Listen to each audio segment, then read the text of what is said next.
Hi, my name is McCrossan. I'm a personal trainer. I've been asked by iDojo to put together a series of circuit training that's going to help in karate. First thing that I'm going to talk about is agility.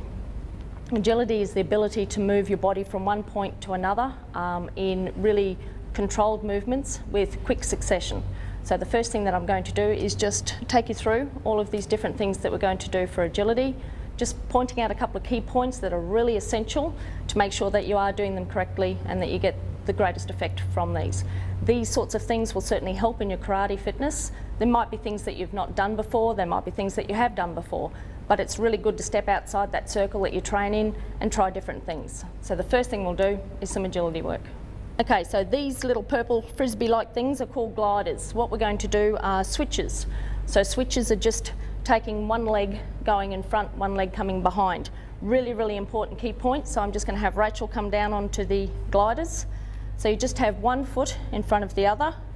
The next thing you do is go down into a push-up position. Really important to make sure your hands are flat. So you're keeping your backside up towards the ceiling. You're not dropping your back. It's got nothing to do with your lower back. So your core muscles engaged really tight, making sure you breathe. So your rib cage is under pressure.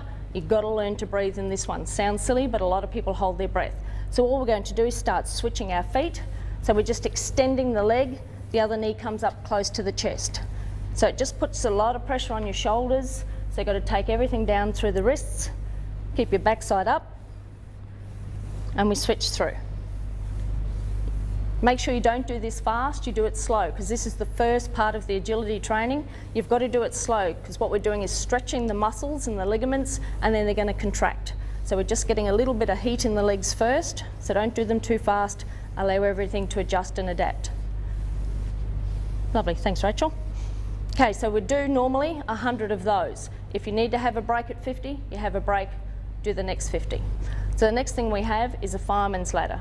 So we do 100 switches, and then we go through the fireman's ladder. You can go through fast, slow, high knees, you can go through sideways. I'm just going to have Rachel go through nice and high and turn around and go back. And then we do it one more time. So there's lots of different ways you can do the fireman's ladder. So this is a BOSU, stands for both sides utilised. We can do things on the blue side. You can also do work on the black side. For today, we're just going to do a tuck, which is on the blue side. Now, when you're on a BOSU, you don't stand up on the top because it's really hard to balance. You actually just have your feet off centre a little bit. Now, there's a lot of movement going on. When we stand on the ground, our feet don't move, we don't think about it. Stand up on the BOSU, you've got all those little muscles and ligaments moving. So in a couple of days' time, you might feel like you've got bruises in the high arch part of your foot. It's called foot fatigue. It does settle down. So we're going to do a tuck. So this is just a form of jump training. So we just stand on. All Rachel's going to do, she's going to use her arms. She's going to try and get her heels to kick up towards her backside. Now, as long as you land back on the BOSU, that's great. If you land on the BOSU and then jump back onto the ground, doesn't matter because all that compound pressure has gone into the BOSU, not your knees. And again, beautiful. Also, it gets the twitch fibres. The slow and fast twitch fibres have to react really, really quickly, just like you have to in karate. You've got to move from one position to the next in precise movements fairly quickly. That's what this is all about. Okay, so the next thing that we're going to do, we have a medicine ball. So generally, everyone doing martial arts should be able to do a push-up. Today, we're going to just make it a little bit more difficult. We have one hand on the medicine ball, one hand on the ground. So you do a push-up, and you're just going to push that ball to the other side. Take your time, thinking about depth, good control. So it's all about core. So I'm going to get Rachel to do it because there's a couple of different things that we have to remember. Yep. Hands down. Beautiful. So we push. Now when you're pushing all through the palms. Your abs are engaged. Your lower back is nice and strong. Your feet shoulder width apart. Don't do this one with your feet together. So you want your feet in line with your hips. And you take your time rolling the ball from one side to the next. Once again, rib cage under pressure. Really got to breathe in this one. This makes for a really strong core. Thanks, Rachel. Excellent. Okay, the next thing that we're going to do is boxing. So even though it's martial arts, the same movements in boxing pretty well mimic what you do in your martial arts. So there's all different series of things that we can do. And I will be going a little more into detail in one of the other sessions with boxing. But basically, it's just about getting the strength in the shoulders. So we're just going to do straights.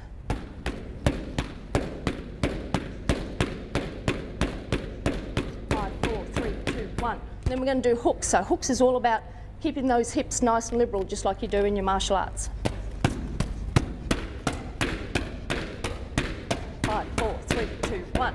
Okay, uppers, same thing. So uppers really engages the transverse abdominals, which is really important when you're standing doing katas. So uppers. 5, 4, 3, 2, 1. Nice. So different things. You can do lots of different things with boxing. Boxing is really good for your cardio, your strength training, and also just keeps all the hips and everything moving, your shoulders nice and strong. So basically, we have switches, your fireman's ladder, your Bosu tucks, push up and roll on your medicine ball, and your boxing. So that set there, you would do once, have a 30-second rest. Then you do 2 sets of them, have a 45-second rest. 3 sets of them, have a minute rest. Try and do that for a full 20 minutes. Work your way up to it. The first time you do it, you might only be able to do the 3 sets, but try and get so that you're doing it for a full 20 minutes. And that's basically our agility work. Okay, so the next part of the agility training we're going to do is more to do with shoulders and legs. This is called a travelling hover. Some people call it up, up, down, down, travelling hover. Doesn't really matter. So even if you don't have a stepper like this in the martial arts place that you're doing, you can use a bench, anything that's stable. If it's not stable, just have someone stand while they're doing this, just so it's not moving. So travelling hover, have your hands here on the stepper. You've got to go all the way back, almost like a really bad push-up, if you like.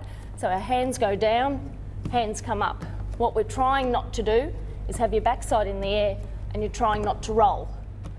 So it's wholly and solely driven by core and your shoulders. So that's what we call a travelling hover. Then the next thing we're going to do is stage jumps, or this is a stepper jump. So we just go up, we land, step off. 2 feet leave, 2 feet land. Both feet land completely on the stepper, nothing hanging off the back. If it hangs off the back, it's going to go into your lower back. Everything has to be in your legs when you land. You're down in a squat position, your bum's in line with your knees. Take a step off and breathe. So what you do is 1 minute of travelling hover, 1 minute of stage jumps, 30-second break. 2 minutes, 1 minute break. 3 minute, another minute break. So you can work up to as many minutes as you want for 20 minutes.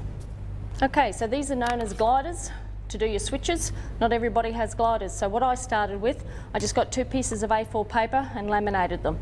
Simple as that. So 2 pieces of laminated paper will do exactly the same. Don't have access to a laminator. Most martial arts academies have polished floorboards. Use towels. Towels slip beautifully on a floorboard. If you don't have a Bosu, not everyone does, what you can do is your kick shields or some sort of pads or mats, put 2 mats together.